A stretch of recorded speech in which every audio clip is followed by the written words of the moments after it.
Assalamualaikum warahmatullahi taala wabarakatuh, and a very good day to all of you. So I have given you a link for a video, but rather than giving the link, I still make a new video for you lah to help you with the assignment. Alright. Okay, now we go to the first part of law of agency. This is a new topic. As you can see, at the end of this class, you will be able to first you can define what is a contract of agency, in which it consists of principal, agent, and third party. And you also need to describe the formation of agency. And for this part, I will discuss on direct appointment, implied appointment, and ratification. Next. Okay. So these are the factors that lead to formation of an agency. So kenapa kita perlukan agensi ni? So pertama, agensi tu nak assist for our business, nak bantu business kita, and we need to know the law of formation of agency because we want to ensure the payment for the agent. Alright. So agent nak kena tahulah awak ni awak bila awak jadi pekerja, adakah awak layak untuk menerima gaji ataupun tidak, macam tu Alright. And then we go to the definition of agency. Ini selalu keluar soalan subjektif, in which you have to memorize what is agency, what does it mean by an agent. Okay.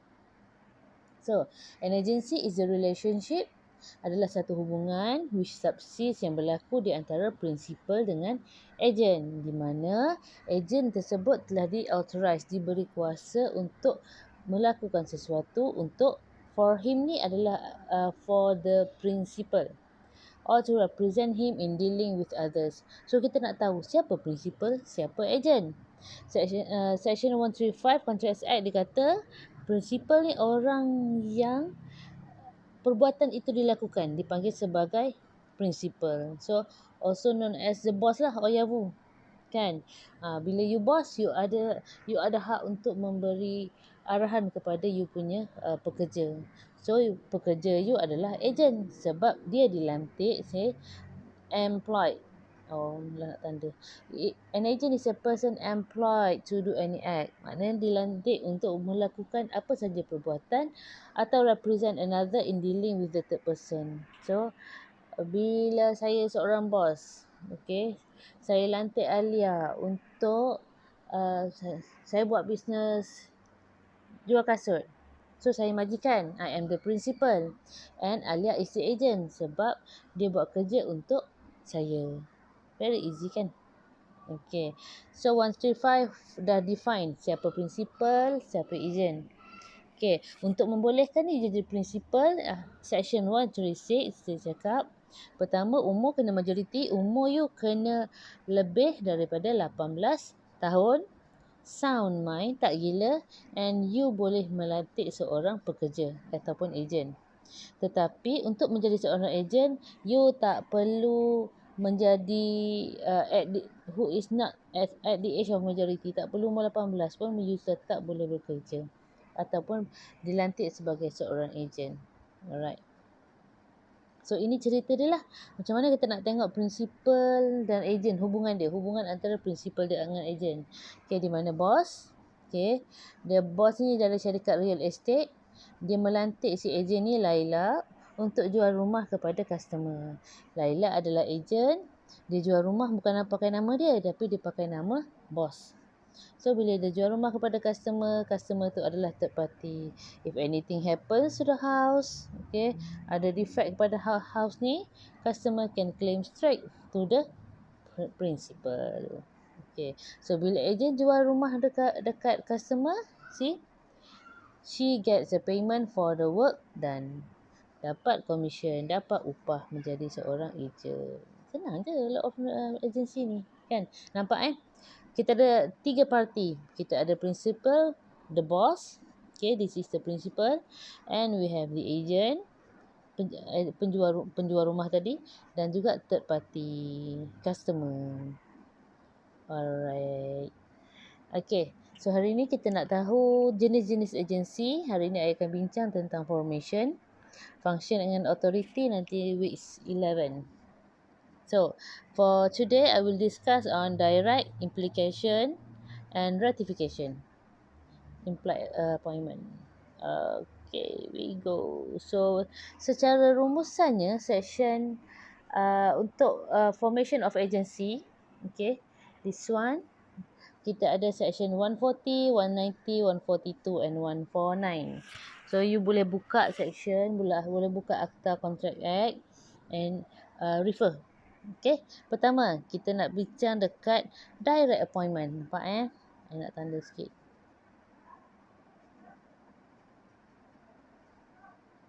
Okay, warna biru lah. Okay, secara mudahnya direct appointment bila kita dilantik, expressly appoint. Okay, prinsipal melantik ejen melalui oral ataupun secara bertulis. Maknanya dia cakap, okay saya lantik awak bekerja sekarang, tetap dikira sebagai satu pelantikan secara terus. Okay, ataupun melalui surat. Senang je kan? Very easy ni. Okay, so kalaulah awak kerja, awak tak dapat surat pelantikan, awak tetap boleh claim yang awak adalah ejen. Penting Ini sangat penting nanti bila awak dah BBL, awak kerja nanti, bos awak tak bagi surat. So dia tak bayar awak gaji ataupun dia tak bayar awak punya OT. Awak tetap ada hak untuk claim awak punya OT. By proving, kena ada bukti lah macam mana awak nak buktikan yang dia cakap dia dah lantik awak sebagai pekerja. Ada arahan pihak atasan ke, semua manager awak tahu ke ada arahan tu, macam tu lah. Okay, so that is on direct appointment, settle Yang kedua, section 140, implied appointment. Ini pelantikan secara tersirat. Okay, ada 3 cara. Pertama adalah melalui words or regular conduct of the parties, melalui kata-kata. Dia tak cakap saya lantik awak, tapi kita tengok perbuatan dia. Contoh saya majikan jual kasut kan. Saya ada syarikat jual kasut, saya ada syarikat bata. Saya lantik Alia untuk menjadi saya punya staff bahagian sales. Okey, bila saya lantik Alia tadi tu, saya pakai direct appointment sebab saya cakap, Alia saya lantik awak. Okey, nampak? Itu adalah direct. Tapi kalau saya pakai implied, kalau kerja sale biasanya dia jual kasut je lah kan. Tapi melalui perbuatan saya ataupun kata-kata saya cakap, Alia saya nak awak tolong tu handle account. Okey. Ataupun bahagian paycheck untuk payroll kan. So, gaji sales untuk bahagian sale lain. Gaji untuk bahagian you buat paycheck lain. So, you berhak untuk claim 2 gaji. Pertama, sebagai seorang agent direct appointment dan kedua, agent melalui implied appointment. Nampak Senang je. Senang very easy. Okay, so ini adalah melalui situasi lah, circumstances. Yang kedua adalah melalui partnership. Ini kita dah bincang masa topik legal aspect. Bila you adalah seorang partner terhadap satu bisnes itu, you pun bertanggungjawab atas apa sahaja yang partner you buat untuk sebuah company. So when you are a partner, you are also an agent to your partner. Okay, yang ketiga adalah relationship between husband and wife. Hubungan antara husband dan juga isteri, suami isteri. So bila kita kahwin, isteri lah kan, senang kan. Kita berhak untuk membuat kontrak atas nama suami sebab kita dikira sebagai ejen kepada suami. Kita bawa nama suami kita, ataupun bila husband, kita bawa nama nama isteri kita. Okay, ini implied appointment. Ingat section 140. Okay, settle. Direct and implied. Nak tanya soalan payah pula. Okay, yang ketiga adalah ratification. Section dia adalah section 149. Ini ada banyak section. Banyak case yang awak kena hafal. Section 1 je lah. Okay. Untuk ratification, secara mudahnya adalah approval. Ratification is an approval. Atau secara mudahnya, dia boleh berlaku bila seorang ejen exceeded his given authority. Dia dah melangkaui daripada kerja yang diberi. Macam saya tadi majikan, saya suruh Alia jadi untuk buat sales. Tetapi dia memandai-mandai. Dia pergi pula buat account tanpa arahan saya. So dia dah exceed her authority. Authority asal dia adalah untuk jaga bahagian sales. Tapi dia pergi buat account. Ataupun when a person, ini bukan Laila. Alia. Tapi orang luar. Tadi saya dah lantik Alia sebagai pekerja saya. So she has the authority. Now, situasi kedua, a person who has no authority at all. Dia tak ada kuasa langsung. Tapi dia acted as if she has the authority. Nak mudahnya, tadi Alia saya lantik sebagai buat sale kan. Tiba-tiba pula Minah tu, Amira daripada kedai 7E seberang. Dia nampak seronok Alia kerja kedai kasut, dia datang kerja dekat saya punya kedai tanpa pengetahuan saya. Okay, nampak So, in this situation, I as principal boleh ratify ataupun reject. Boleh sahkan kontrak yang si Alia ataupun si Amira tadi, ataupun I boleh reject. Bila I reject, maknanya I tak perlu bayar gaji lah dekat Amira ataupun Alia atas kerja tambahan yang dia buat. Tapi kalau I nak ratify, 9 syarat ni mesti dipenuhi. Okay. Kita ada 9 syarat, kita akan bincang satu-satu. Okay. I nak pergi kepada next. Okay. Express appointment tadi adalah pelantikan secara terus. Okay. Contohnya dalam kes Bank Bumi Putra lawan Henry Ginai ni, Henry Ginai dah dilantik by a letter of authority. Maknanya dia dah lantik sebagai pekerja, tapi dia dah exceed jurisdiction given by his principal. Dia dah buat lebih daripada yang suruh. So, bila you dah buat lebih daripada yang disuruh, perlu tak majikan juga bayar you gaji? Tak perlu. Okay. So, yang kedua, agency by implied appointment melalui pelantikan secara tersirat. So, section 140 tadi I dah cerita daripada kata-kata, daripada perbuatan, ni boleh baca. Dalam kes Chen Yinti, William Jack, ini cerita dia, Chen Yinti, dia kata Yong ni bukan ejen dia. Okay. Dia Appellant and Yong, a minor, budak bawah 18 tahun, were registered as a partner, dah diregister sebagai partner. Masa meeting, Appellant kata dia dengan Yang adalah partner. So, goods, barang-barang telah disupply kepada Yang, tapi Yang tak bayar. So, boleh ke tak William Jack nak claim Chen Yinti? Boleh lah. Sebab dia dah cakap yang walaupun dia tak dia tak melantik, tapi dia dah bagi tahu ke orang yang Yong tu partner dia. Senang je ni. Okay. Nanti kalau tak faham dia tanya saya balik. Okay, yang ketiga, from the relationship of husband and wife. So basically, isteri ataupun suami boleh buat kontrak menggunakan nama partner masing-masing. Tetapi syarat dia adalah kontrak itu mestilah necessary, keperluan dan bukan kehendak. However, husband, sebab biasanya isteri lah yang beli pakai nama husband kan, dia boleh melarang, dia boleh menolak anggapan ini dengan buktikan 5 perkara. Okay. So, pertama, husband dia expressly forbid isteri dia. Dia dah melarang isteri dia, jangan guna nama I, jangan buat hutang atas nama I. Nombor 2, dia bagi tahu dekat penjual, jangan jual barang dekat aku punya bini. Okay.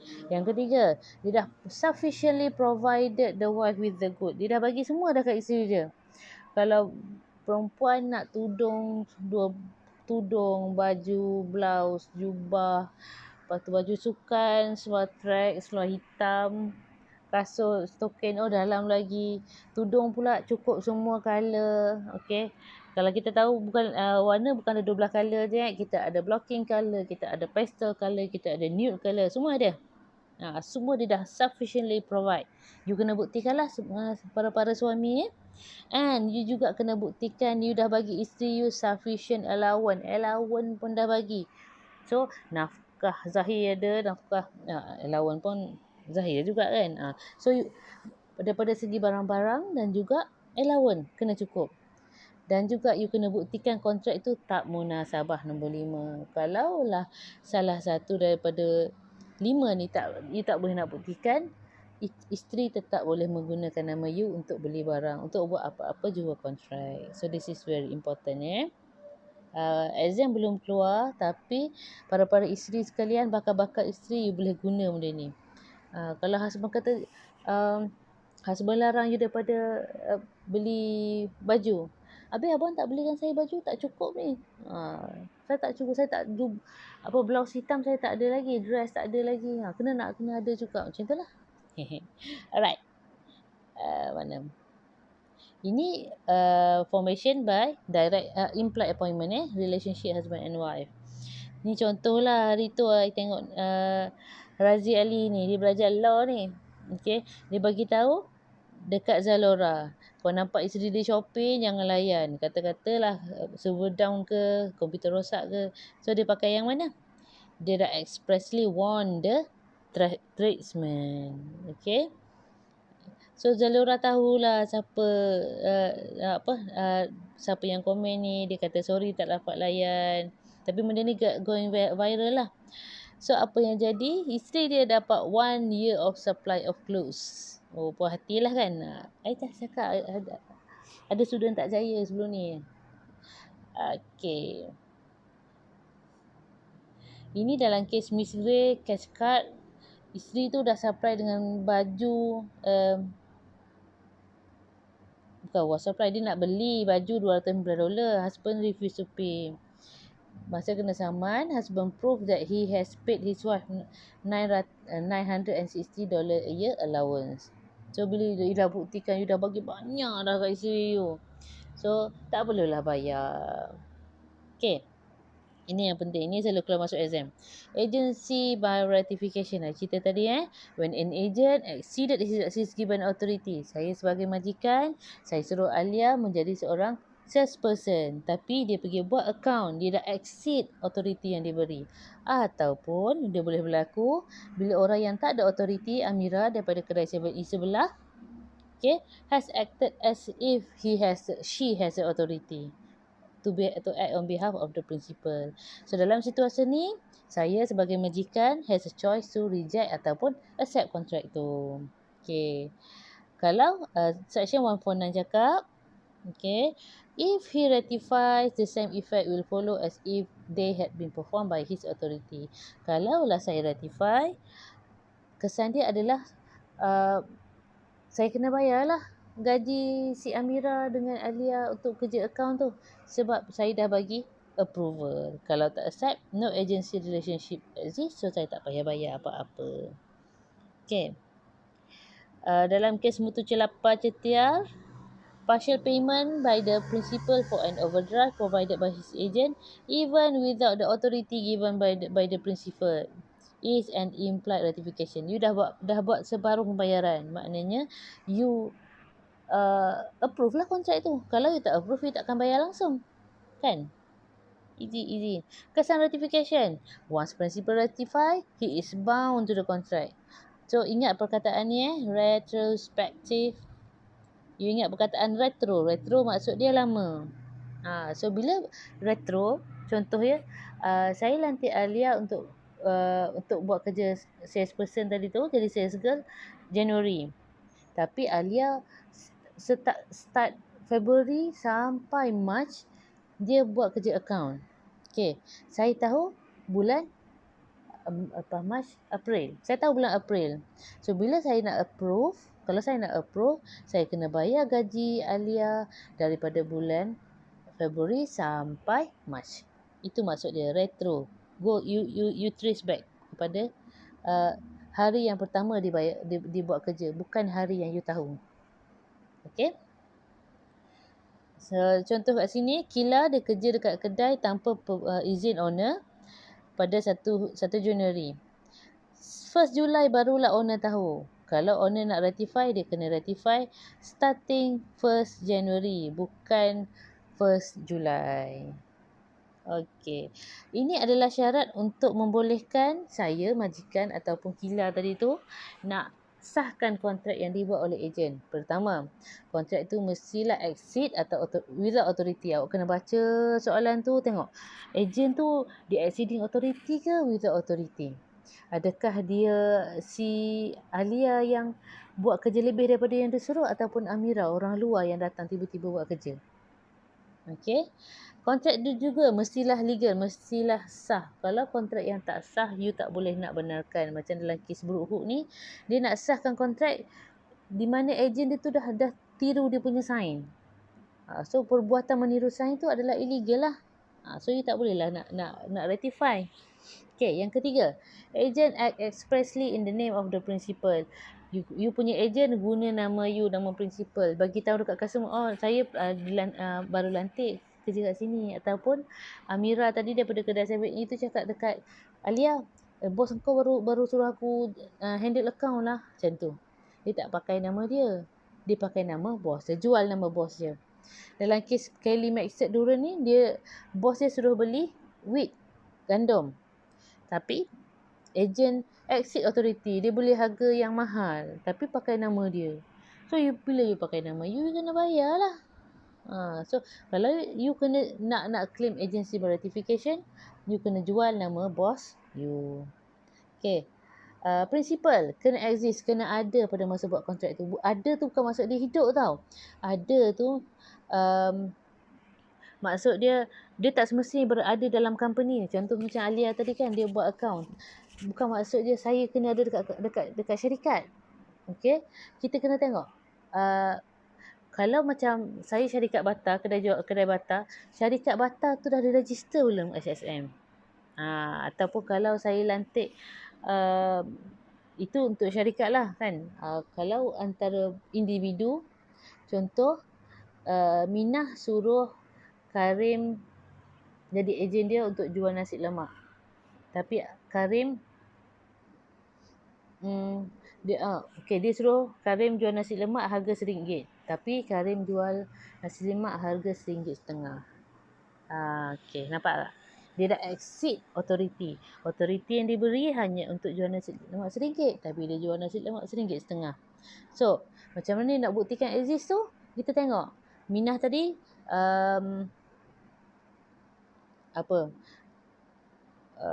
ada contractual capacity ke tak. Contoh kat sini, maksud kalau macam Minah tadi tu, dia ada birth certificate lah, dia dah lahirkan lah. Dia memang hidup lah. Okay. Yang kelima, belum. Calvin Baxter, ini adalah kontrak yang ejen buat, tapi untuk bos dia, tapi bos dia adalah syarikat yang belum ditubuhkan lagi, belum register. So, macam mana syarikat tu nak approve kontrak tu sedangkan dia belum register? Okay, simple je. Nombor 5, prinsipal kena ada contractual capacity. Macam biasa, contractual capacity, you kena buktikan pertama, umur lebih 18, tak gila dan tidak bankrupt. Yang ni kita dah belajar masa law of contract dulu. Dalam kes Boston Deep Sea Fishing ni,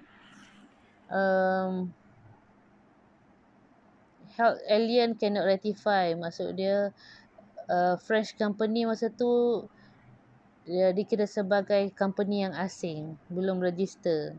So, English agent is not liable for income tax. Maknanya dia tak ada lah, kan? Okay. Principal juga kena tahu semua material fact. Contoh saya dengan Alia, saya kena tahu apa yang Alia buat.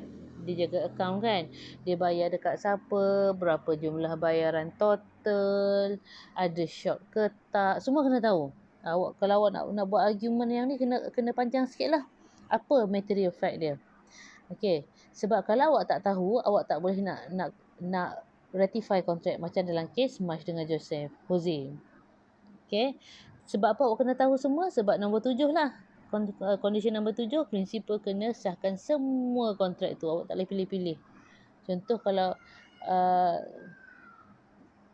siapa tadi?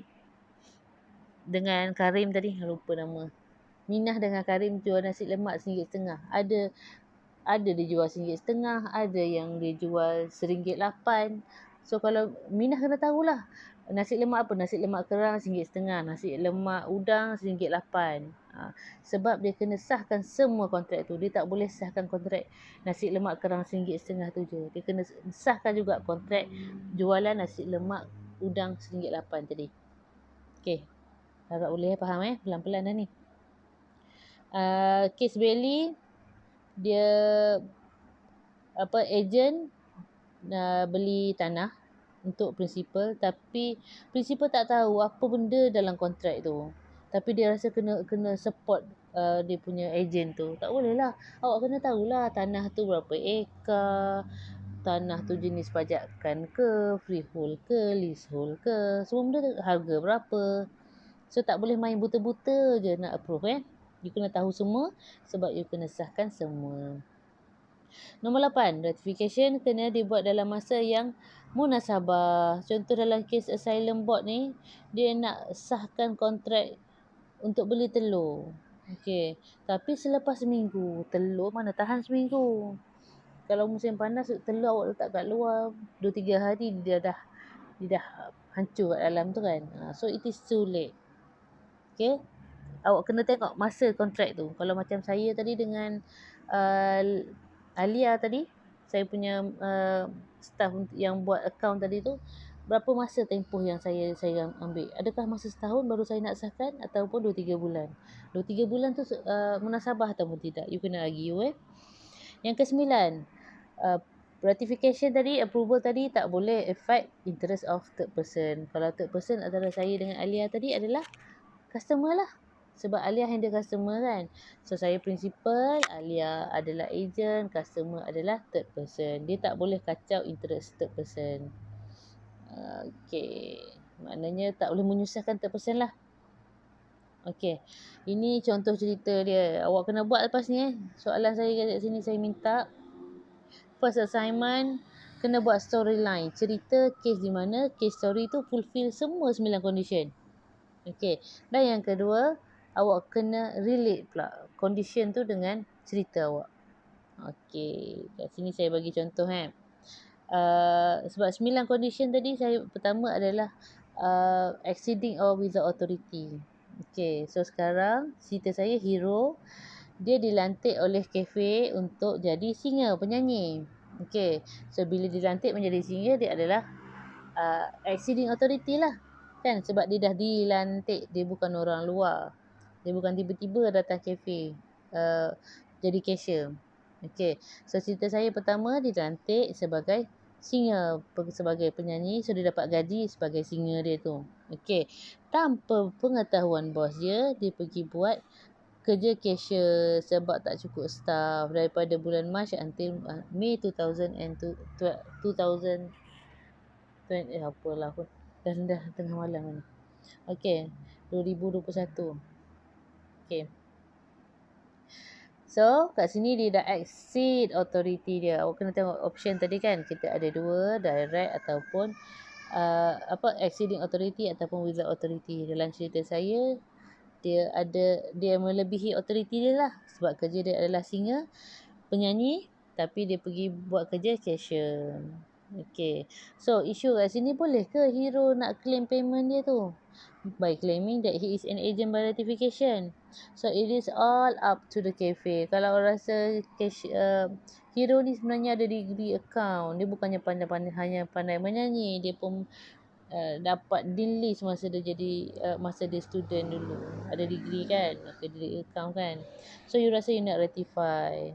Okay, tengok pada option kat sini. You can reject ataupun you can approve. Kalau you reject, you tak payah bayar apa-apa kat hero lah. You cuma bayar gaji dia untuk sebagai penyanyi je lah. Kalau you nak approve, you kena buktikan 9 syarat tu ada. Okay, 9 syarat dalam cerita ni, awak kena buat balik lah. Okay, pertama, hero dilantik sebagai penyanyi. Okay, lepas tu perbuatan menyanyi tu legal tak? Awak kena tengoklah kat sini. Okay, kontrak sebagai cashier tu legal, menyanyi pun legal juga. Dan agent act expressly in the name of the principal. Hero bagi tahu dekat other staff, other worker yang dia dilantik oleh kafe, sedangkan tak buat kan, dia menipu lah kan, dia jual nama kan. So Principal pun ada masa ni. Cafe memang dah register under SSM. Cafe pun ada kontrak tu capacity. So awak tengok satu-satu lah. Okay. Principal cafe ni kena tahu apa yang si hero buat. Dia jadi cashier. Berapa tempoh dia tadi? Mac sampai Mei. Berapa total kontrak yang dia buat? Contoh lah. 100,000. Okay, dia kena tahu semua sebab dia nak kena sahkan semua point number 6 ni. Ratify the whole contract. Number 7. Ratification also must be made within a reasonable time. So, masa 3 bulan ni, March until May ni reasonable ataupun tidak. Awak kena argue kenapa awak rasa reasonable. And it must not injure the interest of third person. Kalau orang tu dah ada degree account, adakah awak rasa dia akan buat kira-kira yang salah? Cuba awak compare. Kalau hero ni ada belajar darjah 2 je tak lepas. Darjah 2 baru belajar tambah tolak kot saya rasa. So tak cukup kan. So bila cafe ni nak approve kontrak yang si hero buat tapi hero tu baru belajar darjah 2. So adakah ia efek third person tak? Dia akan efek lah kan. So you tak boleh nak ratify the contract. So dalam cerita ni untuk membolehkan hero nak claim upah dia sebagai seorang kerani account tu untuk buat payroll tadi tu, ke-9 syarat ni mesti kena cukup. Tak boleh salah satu tak ada. So saya nak buat cerita yang ada semua 9 ni. Dan awak kena relate lah balik macam saya buat Okay, ini contoh lain, example lain. Okay, sorry. You kena relate condition kalau PMJB nak ratify kontrak yang Hajar buat. So, pertama cerita dia, Hajar ni anak dara, dia ada syarikat nasi lemak anak dara. Lepas tu, tiba-tiba bulan Januari 2021, dia datang kat PMJB. Dia kerja kat PMJB sampailah habis 1 sem. Sampai Jun. Okay. So, how did it happen? Exceeding capital authority. Awak jawab kat situ. So, apa yang Hajar buat ni tanpa pengetahuan pengarah PMJB. So, kalau sekarang PMJB nak sahkan kontrak Hajar, macam mana? Ingat 9 syarat awak cerita kat sini. Satu syarat tu apa macam mana. Okay. So, itu sahaja untuk first assignment.